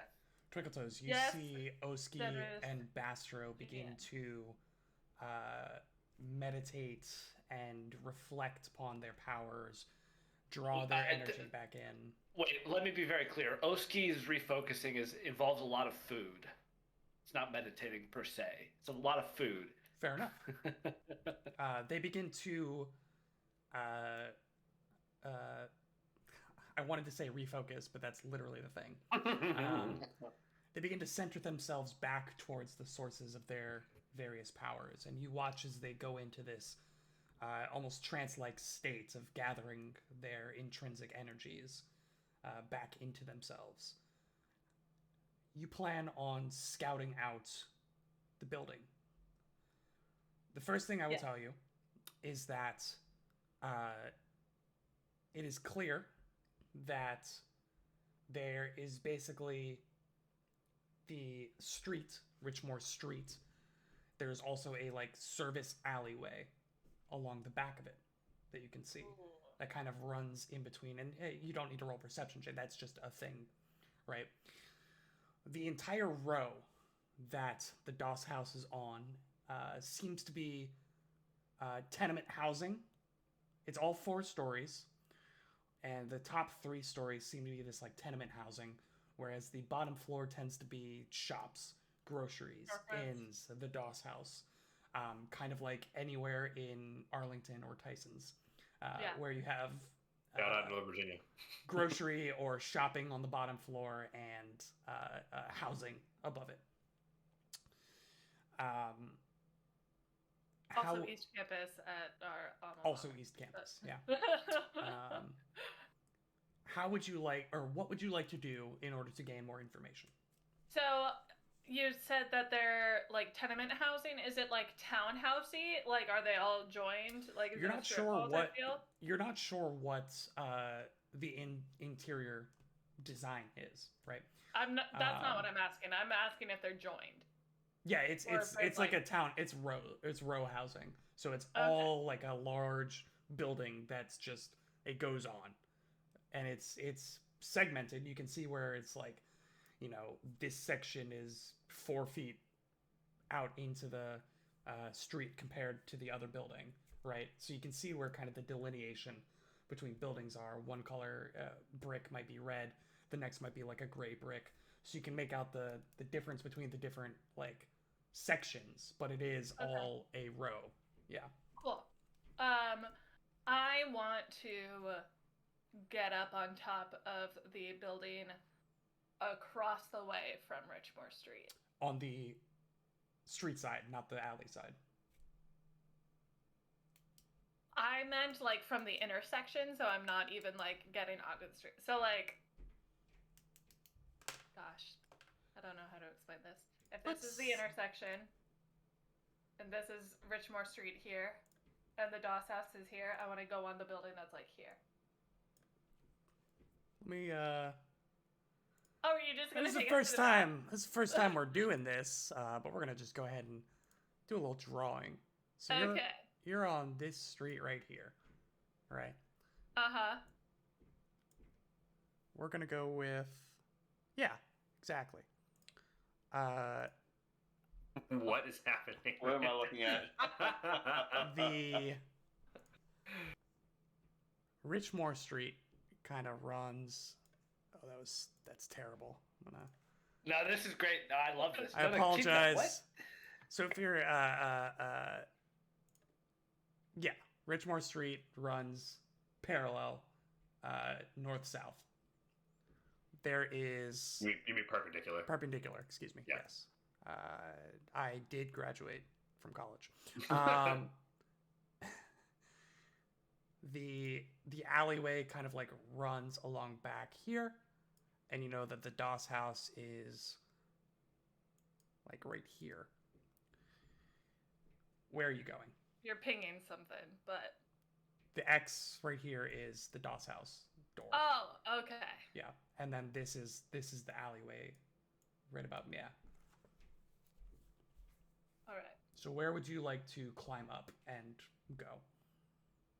Okay, I'm trying to go like here. Oh, okay. So, just so you're aware, the Doss House is like 50 feet down the street from where you're currently at. Like, if you wanted to go up there. Cool. Okay. My first thing that I'm looking for is to see if there's anybody on the roof up there looking out. Yeah, go ahead and roll a perception check for me. Sweet.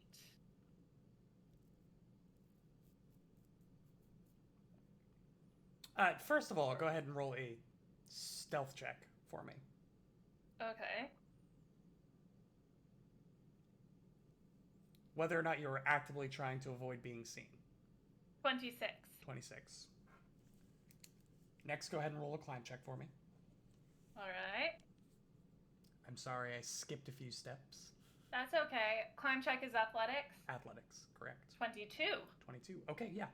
It takes you the better part of 3 minutes to kind of scale along the brick because it's not meant to be scaled, Yeah. but you're good at doing things that are meant to be done.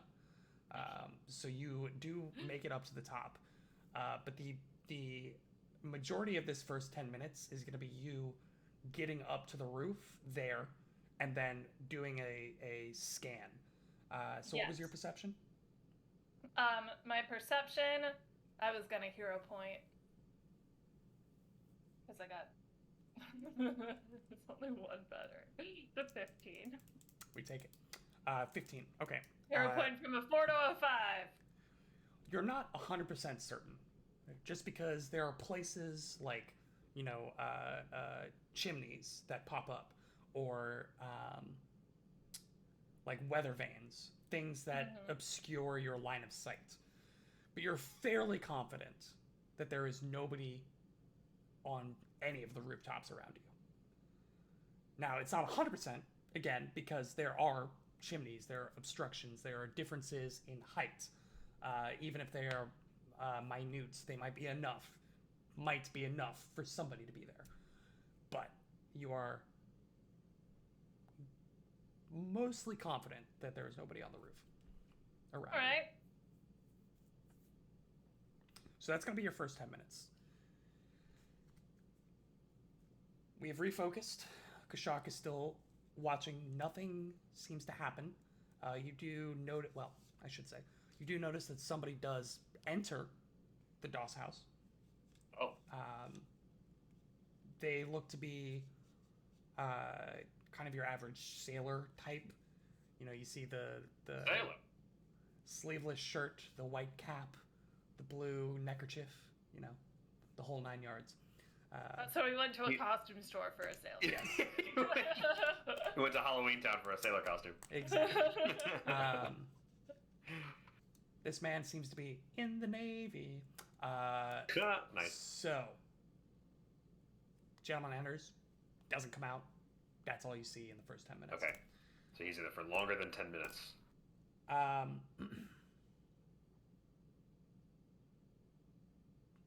Kashak, you're continuing to watch.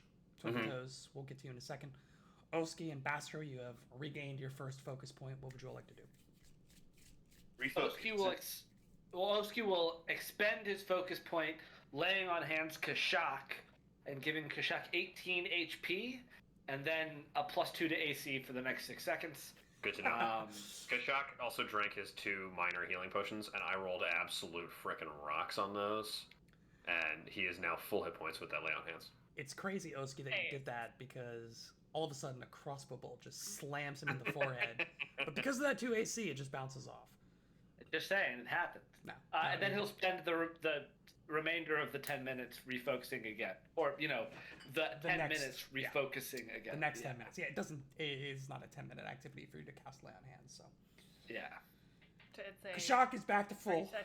30 Twinkle Toes is still at 27 of a lot more than 27. 78. Oski and Bastro. Oski refocusing. Bastro, what would you like to do? Refocus again? I will. How far away is Twinkle Toes from Bastro? She's about 45 feet in the air and Okay. not visible to you. That's fine. Bastro will wait for her. In the meantime, he will cast Life Boost on himself, so he'll get a little halo for Sure. 30 seconds or so, and then he goes up in hit points. Kashak, And go then ahead and you- roll me a stealth check. A stealth check. Okay. I'm Oh, assuming boy. Kashak is the only one that is, besides Twinkle Toes, obviously. Kashak would be the only one that's within line of sight of the Doss house, whereas That's Oski and correct. Bastro Yeah. are probably like farther back into the street in an Yep. alley or something. So I'm just rolling this for Just myself roll then? it. Yeah, just for yourself. Okay. Oh, that's pretty good. 27. 27. Okay. Nice. Good to know. Yeah, just good to have that in the back pocket, I'm sure. So Twinkle Toes, you are on the roof of the building opposite. You're still a good 50, 60 feet away from the Doss house. What would you How like to do? far across would the jump from this side to this side be? It's about 20 feet. I'll climb back They're down. definitely not adjacent buildings. Yeah, that's not a smart jump to make. So I'm gonna climb back down. You're able to climb back down with relative ease. What would you like? Where would you like to go next?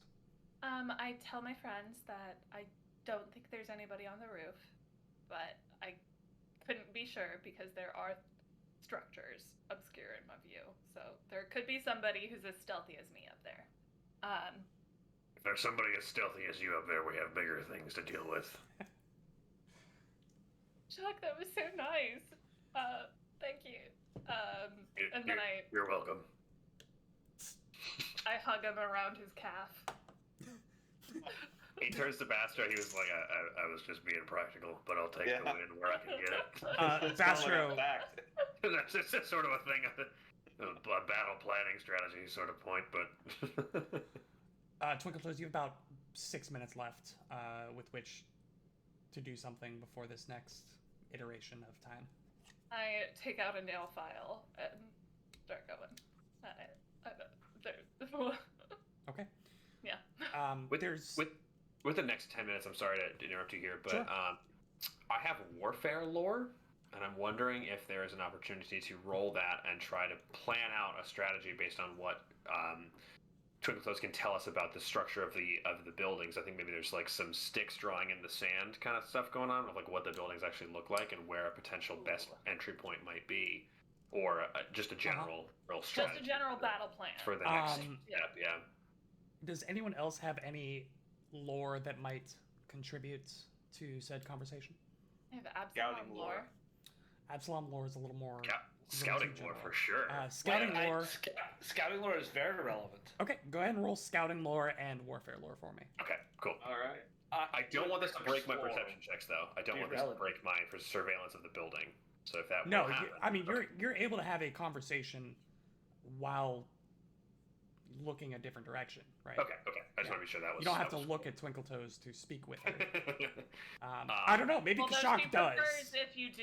Well, But, both of his eyes are on, like, his eyes are on the front of his head, so he's gotta, like, figure that out. Yeah. Warfare lore. 18. Not a great 18. roll. Scout lore. 28. 28. Oh my god. Yes. Natty 16. You have a success and a critical success. So success on the warfare lore, a critical success on the scout lore. Bastro, it would be the other way around. Huh. everything in your being about scouting, what knowledge you do have of it, is telling you that you need to check out the alleyway. There's something about that. You just feel like there's so much potential for an alleyway that somebody should check it out. Kashak, you're getting a very similar idea. The main thing being that if they are on the lookout, you would know that they are probably on the lookout for an organized force. So what that would tell you is that they are looking for somebody, most likely the guard, who would use the front door. But a 4.5 person subterfuge team would go unnoticed. They're potentially probably in the not alleyway. expecting a Us. guerrilla force, right? Yeah. Which means that if they are expecting the guard, they would expect guard tactics, which would be to knock on the front door, right? So that's what you're getting from that. So I love that, where it's just like Oski and Bastro trying their best to really center themselves with their alignment or their deities or whoever it might be, and drawing lines in the sand, Twinkle Toes correcting things about the streets that she saw, and then Bastro putting in, like, we have to go in this alleyway. Like, this alleyway has too many unknowns. There's too much going on there. I love Should I go that. scout it out? That's awesome. Perhaps you should. I mean, unless you think that you have some attention to give her right now, Bastro, or Oski, it might not be bad for her to just go ahead and look. So that is the second of the 10 minutes. As you are finishing out this conversation while Bastro Oski finish refocusing. Kashak, you're still on lookout, correct? That's correct. Twinkle Toes will get to you in a second. Oski, Bastro, you recover one focus point. Would you like to use them now? Oh, yes. Okay, go ahead and cast your spells, and then tell me what you want to do for your next 10 minutes. Oski will he will lay on hands himself, and then refocus for the next 10 minutes. Bastro will life boost Twinkle Toes, so add 24 points of healing to yourself. That's so fat. Yeah. That's so bad. And refocus. Okay, Round 2. Incredible. no problem. Twinkle Toes, Last 3. what would you like to do? I am going to go sneak over to that alleyway back there Sure. and see what I can suss out. Go ahead and roll me a perception check. Perception Perception. before stealth. Well, are you trying to... I guess you did say sneaky sneak. Go ahead and roll a stealth check. Alright. 25. 25. And your perception check. And my perception. 25. Makes it easy. Yes.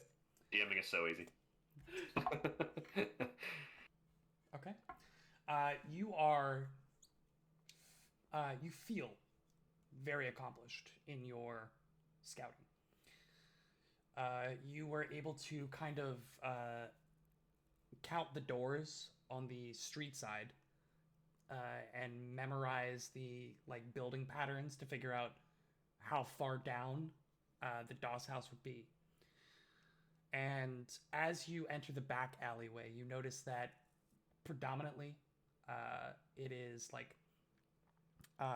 trash, garbage. You notice that there are rivulets of refuse as people toss waste out of their windows. But you're able to maneuver yourself down, and you find the section that would be the back of the Doss house. You notice a couple things. One, again, this 4-story building has 2 to 4 windows per row. Or per level, I should say.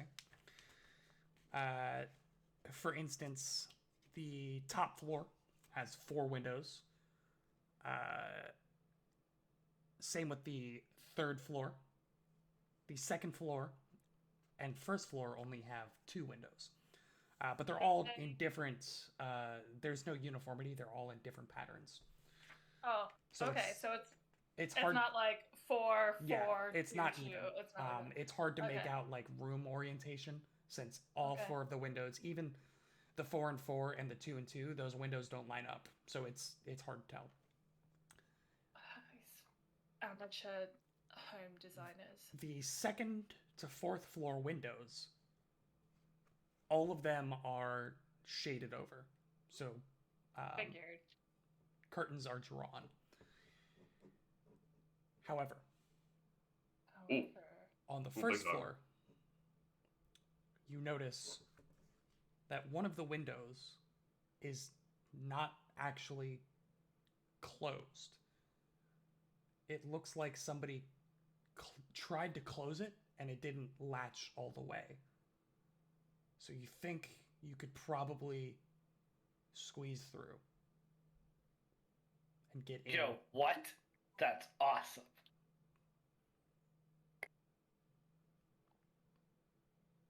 I like squeal internally. It doesn't actually come out of me, but like on the inside, I'm like, Mhm. and So is there space for me to like, wedge a pebble in there or something so that it doesn't shut all the way by accident? Or like a Um, credit card. You could attempt to move the window if you wanted to create more space. Right now, it's one of those things where it's like if you imagine a door that's closing and it looks closed, but you realize that you can just pull it open because The latch it didn't didn't latch. latch, It's like one of yeah. those things where it's like the door is, for the most part, it is closed. It looks closed, but since you rolled a good enough perception, you can tell that there's just enough of a crack because it did not latch. All right. Yeah. I'm just gonna take note of it. You would think that moving it would probably make it Bring obviously more not attention closed. to it. Yeah. Yeah. It would make it obvious that the window isn't closed. Like right now, Yeah. you did well in noticing that it wasn't closed, but it would be hard to notice for most other people. Cool. I'm gonna sneak back to my boys. Sure. You get back at the end of the 10 minutes. Kashak. Nothing happens. Oski and Bastro, Dispenseful. you finish your refocusing. It is now the 4th section of time. Kashak is still scouting. We'll get to Twinkle Toes. Oski, you have recovered a focus point. Would you like to use it? Oski again lays on hands himself. Bastro, you have recovered a focus point. Would you like to use it? Is Twinkle Toes back to the group? Twinkle Toes gets back to you as you recover your focus point. Yes, I'll use it on her again. Can you do that? So Twinkle Yep, Toes, you're another 24. full after this? I'm at 75 of 78. I'm good. You're fine. Yeah. Yeah. So we've spent 30 minutes here in this location. Yes. Is Colo still hanging out with us? No, we spent 40 minutes at this point, I think. No, this is the start Right? of 40. Yeah, This would be start for 32, 40. 40. Right, Spent yeah, the minute. right. Colo Yeah, is okay. still with you. She's waiting to see if you can get her friend out. Oh, she's gonna hang out there and wait. Okay. Yeah, she's gonna watch the door and try to like pick him up as he exits or as you all exit with him, one or the other. So Go ahead. as I get back to the boys, I'm like, guys, guess what? So I snuck up to the place. All of the windows are blacked out, but one of the windows on the bottom floor didn't get shut all the way. We can definitely weasel our way in there, but there might be a trap on the other side. We'll figure out if there is a trap. We I think, still need some time here on our end. Is that something you think you can do in the meantime? Oh, go to see if it's trapped.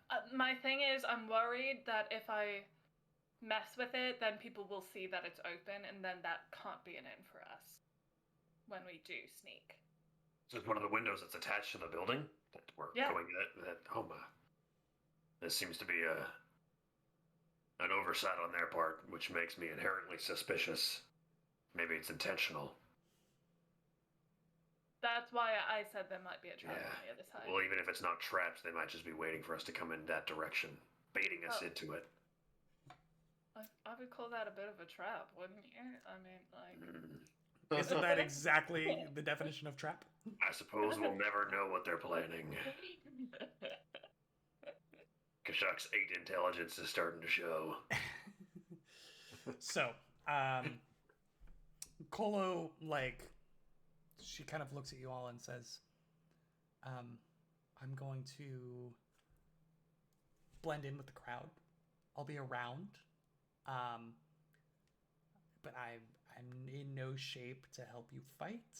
And she just, like, points to the back of her shoulder and her ankle where Kashak shot her and then the snake bit her. And look, I'm not asking for help on that. I get it. I do. I just can't help you fight. I'm not really a fighter. So I'm gonna go like disappear in the crowd and wait for my buddy. Is that cool? Doc Yeah, shoots with another arrow. No, don't do that. She dies. It's death. Twinkledoes is just like, all right, don't be a stranger. Okay, and then Make it through this and we'll talk. And she literally does disappear into the crowd. She walks to the other side of the street and you just lose sight of her entirely. Cool. Very cool. she's so small. And that's where we're going to end it for this week. Oh man. All right. Thank you all so much for joining us. Please check us out next week as we kick the doors or windows or various other entry points into the hideouts of the Copper Hand. Thank you all so much. Have a great week. We'll see you next time. See you next week, y'all. Adios.